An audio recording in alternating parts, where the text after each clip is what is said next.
भाभी, जिस सेठ जी के यहाँ तुम पहली बार गई थी, उनके छोटे भाई ने तुम पर नजर रखी थी।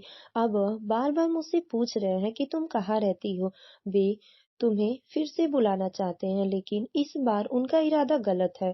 दीप्ति का जीवन एक सामान्य गृहिणी के रूप में शुरुआत हुआ था, लेकिन उसके पति की अचानक गंभीर बीमारी के कारण बिस्तर पर पड़ जाने से घर की आर्थिक स्थिति बिगड़ गई। घर में दो जवान बेटियां थीं, जिनकी शादी की चिंता दीप्ति को दिन रात खाए जा रही थी। परिवार का इकलौता कमाने वाला जब लाचार हो गया, तो घर के हालात और भी मुश्किल हो गए। ऐसे में दीप्ति के देवर युवराज ने एक दिन आकर कहा, भाभी चिंता मत करो, भगवान जब एक रास्ता बंद करता है तो दूसरा खोल देता है। दीप्ति ने उदासी भरी स्वर में कहा, भैया मुझे तो कोई रास्ता दिखाई ही नहीं दे रहा है।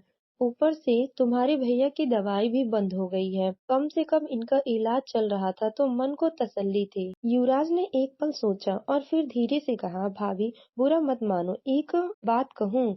दीप्ति ने उसकी ओर देखा। कहिए भैया, मैं आपकी किसी भी बात को बुरा नहीं मानूंगी। युवराज ने झिझकते हुए कहा, भाभी सेठ जी के घर एक बड़ी दावत है। उनकी पत्नी का देहांत हो गया है और उन्हें किसी सुहागिन ब्राह्मणी की जरूरत है। आपके बारे में सोचा, वह पूजा पाठ के बाद आपको सम्मान पूर्वक विदा कर दिया जाएगा। अच्छा खासा सामान भी मिलेगा। दीप्ति यह सुनकर चौंक गई। भैया, मैं किसी की बेरहमी में जाकर दान दक्षिणा कैसे ले सकती हूँ?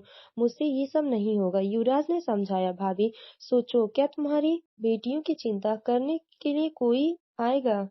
अगर तुम नहीं जाओगी तो कोई और चला जाएगा। इससे तुम्हें और घर को सहारा मिलेगा। अगले दिन वह संकोच और आशंकाओं को बेइज्जती युवराज के साथ सेठ जी के घर गई। वहां का माहौल भव्य था। बड़े बड़े लोग, चमचमाती गाड़ियां और विशाल कोठी देखकर दीप्ति का संकोच और बढ़ गया, लेकिन युवराज ने उसे हिम्मत बढ़ाया। पूजा के बाद सेठ जी की बहुएं ने दीप्ति को सुंदर साड़ी पहनाई, उसे सुहागिन की तरह सजाया और पूजा में बिठा दिया। पूजा समाप्त होने के बाद उससे खाना पीना और सामान, कपड़े और नगद पैसे दिए गए। जब वो घर लौटी तो दरवाजा खटखटाते ही उसकी बड़ी बेटी चौंक कर बोली, माँ इतना सारा सामान कहाँ से लाई? दीप्ति ने सिर झुका लिया।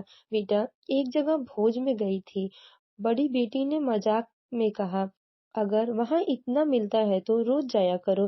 दीप्ति के मन में संतोष और अपराधबोध का अजीब सा मिश्रण था, लेकिन घर की स्थिति को देखते हुए उसने इसे जरूरी समझा। उस सामान में कई महीने का राशन हो गया, पति की दवाइयाँ का इंतजाम हो गया और बेटियों को थोड़ी राहत मिली। कुछ हफ्तों बाद युवराज जब फिर से आया, भाभी इस बार सेठ जी के बड़े भाई के यहाँ भोज है, पिछली बार से ज्यादा सामान मिलेगा। दीप्ति फिर से दुविधा में पड़ गई, लेकिन घर की हालत ने उसे जाने पर मजबूर कर दिया। इस बार भी उसे खूब सामान और सम्मान मिला, लेकिन लौटने पर उसने युवराज से कहा, भैया ये सब करते हुए मन में डर लगता है, क्या मैं सही कर रही हूँ? युवराज ने उसे समझाया, भाभी ये तुम्हारी मेहनत और हिम्मत का फल है, इसे गलत मत समझो। जब तक तुम्हारे पास खुद का सहारा नहीं है, ये रास्ता ठीक है। धीरे धीरे दीप्ति ने अपनी स्थिति से समझौता करना शुरू किया।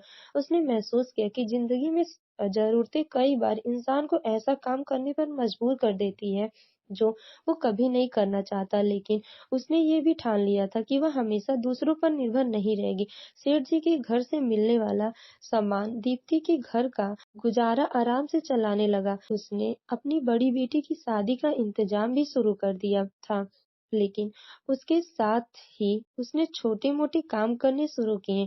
वह अचार बनाकर बेचना, कपड़े सिलना और दूसरों के लिए कढ़ाई बुनाई जैसे काम करने लगी। जब दीप्ति धीरे धीरे अपनी जिंदगी संभालने लगी और बेटियों की शादी की तैयारियां में जुट गई, तभी एक दिन युवराज अचानक घर आया।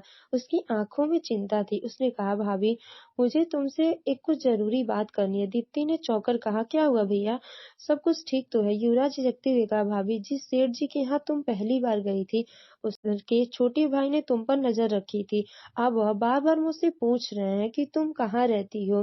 वे तुम्हें फिर से बुलाना चाहते हैं, लेकिन इस बार उनका इरादा गलत है। वो आपके साथ सोना चाहते हैं। दीप्ति के पैरों तले जमीन खिसक गई। उसने गुस्से और डर के साथ कहा, भैया यह क्या कह रहे हो? मैंने ये सब अपनी मजबूरी में किया था, लेकिन अगर किसी ने मेरे चरित्र पर उँगली उठाई तो मैं बर्दाश्त नहीं करूँगी। युवराज ने गंभीरता से कहा, यही मैं समझाने आया हूँ। भाभी, इस रास्ते पर चलने में जोखिम है। कुछ लोग इस मजबूरी को तुम्हारी कमजोरी समझने लगते हैं। अब तुम्हें और सतर्क रहना होगा।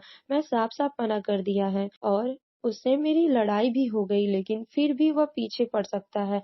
उस रात दीप्ति सो नहीं पाई। उसने महसूस किया कि दूसरों पर निर्भर रहने से उसकी इज्जत खतरे में पड़ सकती है। उसने फैसला किया अब वह किसी भी परिस्थिति में ऐसे रास्ते पर नहीं जाएगी। दीप्ति ने अपने अचार और सिलाई-बुनाई के काम को और बढ़ाने की ठानी। उसने आसपास की महिलाओं को भी अपने साथ जोड़ा।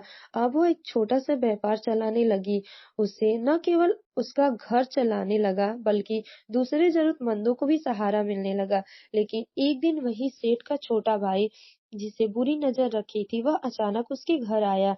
उसने अमीरी का दिखावा करते हुए कहा, तुम्हें जो चाहिए मैं दूंगा, बस एक बार मेरे कहा मान लो। दीप्ति ने उसे धक्के मारते हुए कहा, मैं मजबूर थी पर कमजोर नहीं। जो सम्मान मैंने मेहनत से कमाया है उसे तुम जैसे लोग छीन नहीं सकते।